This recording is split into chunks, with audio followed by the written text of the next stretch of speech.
سوال یہ ہے کہ کیا اسلامی رویہ جینیاتی بگاڑ کو واپس کر سکتا؟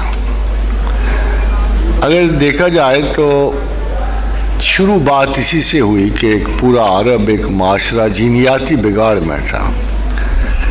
ان کی جینیٹکس میں دو کوالٹیز کے علاوہ کچھ ہمیں خوبی نظر نہیں آتی.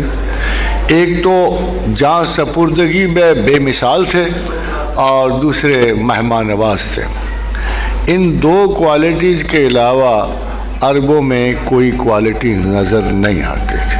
جب محمد رسول اللہ صلی اللہ علیہ وسلم ان کے ہاں مبعوث ہوئے اور پھر زندگی نظام و رسول کو بڑھی، زندگی خدا کو بڑھی، بے شمار دیوتاؤں کے حساس سے نکلتے ہوئے یہ سوسائٹی جو تھی جہلا کے صرف دو وقتوں میں، دو زمانوں میں کوئی کمیونٹی جاہل کہلائی ہے.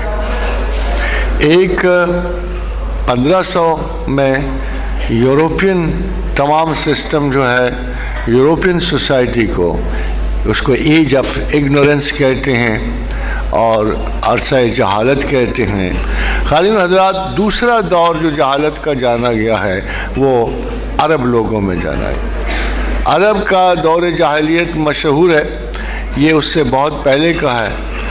اور اگر آپ غور کرو تو عربی دور جہالت ایک مکمل دور جہالت تھا جس میں کسی قسم کی بقا کی خوشبو نہیں تھی اور جس میں کسی قسم کے اصلاحی رویے کی گنجائش نہیں تھی. اس رویے میں جو یورپ میں شروع ہوا، جب ہم ان کو کمپیئر کرتے ہیں کہ کمپلیٹ جہالت کہاں تھی اور کم جہالت کہاں تھی، تو معلوم ہوتا ہے کہ عرب کو جو رویہ ہے جو قبل از پیدائش رسول ہے صلی اللہ علیہ وآلہ وسلم، وہ مکمل جہالت کا رویہ ہے. کیوں کہ یورپ کے جہالتی رویے میں کرسچینٹی شامل تھی. اس وقت کرسچن ریلیجن آ چکا تھا اور کرسچینٹی ان میں شامل تھی. اور جو عربوں کا رویہ تھا، بیٹیوں کو زندہ گاڑ دینا اور اس قسم کے زندگی میں کوئی رحم سے بالکل وہ منقطع لوگ تھے، اس قسم کا کوئی رویہ سختی سے یورپین میں پایا نہیں جاتا تھا. تو اگر ان کی کمپیریٹیولی دیکھے جائے تو یوروپین جہالت کا زمانے سے عرب کے اس دور کا جاہلانہ زمانہ بہت سخت تھا. اتنا سخت کہ اس میں کوئی کرن نہیں پھوٹ سکتی تھی. جب آفتاب عالم نے محمد رسول اللہ اور ان کی ذات گرامی نے اس معاشرے میں طلوع فرمایا. خادم حضرات، جو رزلٹ نکلے بڑے حیرت انگیز سے.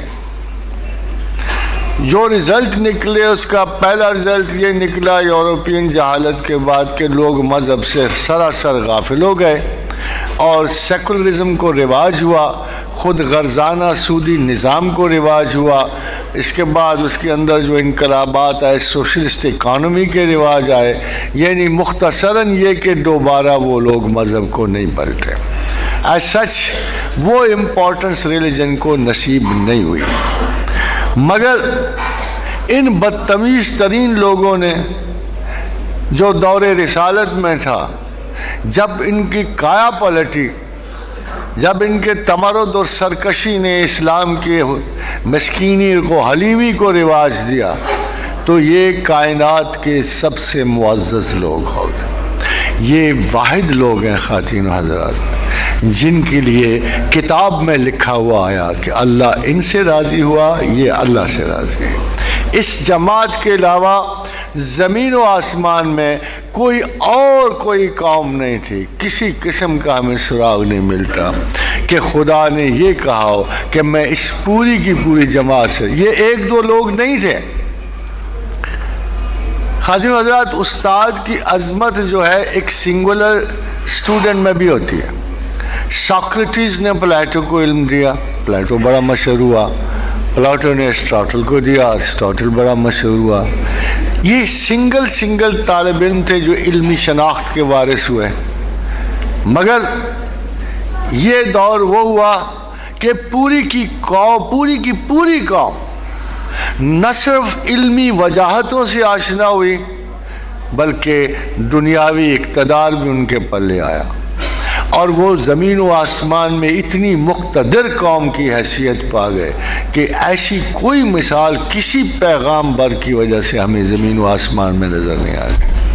So we fairly say کہ جو یہ جینیاتی رویہ جن پہ وہ قائم تھے، جب خدا آپ کا نگران ہوتا ہے، جب اللہ آپ کو رحم و کرم کرنا چاہتا ہے، تو سب سے پہلے اللہ کی یاد جو ہے آپ کی زبان پہ جاری ہوتی ہے، پھر زبان سے وہ آپ کے دل میں جاتی ہے، پھر دل سے وہ آپ کے خیال کو مرتب کرتے ہیں۔ جب یہ تینوں چیزیں ایک جگہ ہو جائیں تو پھر تسبیح آپ کے جین تک پہنچ جاتی ہے، اور بہت بڑے بڑے بگاڑ جو ہیں، بہت بڑے بڑے، اور یہ میں فرضی طور پہ نہیں کہہ رہا، بلکہ بڑے بڑے احباب یہاں گواہ ہوں گے کہ ان بچوں کو ان ماں باپ کو جن کے ڈاکٹرز نے کہا تھا کہ ان کی فردر اولادیں بھی بگڑ کے پیدا ہوں گی، الحمدللہ ان کے ہاں صحت مند اور خوبصورت بچے پروان چڑھ رہے ہیں۔ مگر اس کا صرف ایک وجہ تھی کہ ان والدین نے خدا کو رجوع کیا اور اللہ سے اپنی ترتیب اور اصلاح مانگی، اور خدا نے نہ صرف ان کی ظاہری زندگیوں کو بہتر بنا دیا بلکہ ان کی باطنی آثار بھی نمایاں ہوئے، اور یہ صرف اللہ ہی کر سکتا ہے کیونکہ وہ میکر ہے۔